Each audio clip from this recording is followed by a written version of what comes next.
Ayan mga boss, transfer na natin tong GP bore natin. Dahil tapos na yung 1 month quarantine niya doon sa acclimatization area mga boss. Acclimatization area mga boss ay lugar yun na doon ilagay yung mga bagong dating na baboy galing sa ibang lugar mga boss. Doon sila inoobserbahan ng 1 month.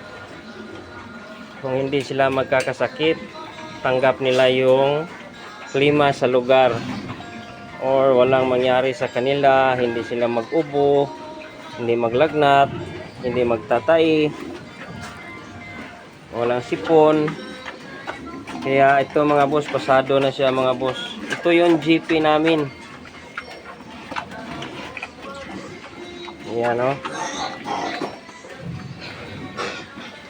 So pwede na siyang ilapit sa mga baboy mga boss, dahil adapt na niya yung klima at tanggap niya yung mga bakterya dito sa baboyan.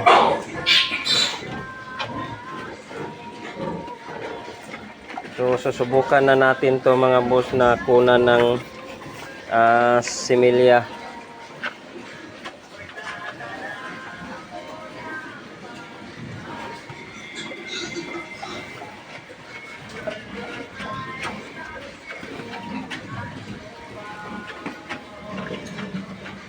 So tips mga boss, pag may nabili kayo na baboy sa galing ibang lugar, huwag niyong ipasok kaagad sa baboyan ninyo. Kailangan meron kayong acclimatization area na doon nyo ilagay yung mga bagong dating na baboy mga boss.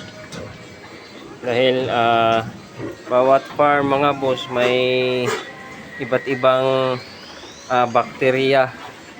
Baka hindi niya kaya ang bakterya sa baboyan nyo, baka merong mangyari sa kanya.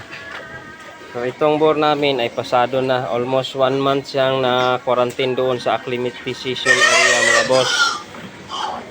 So ayan o.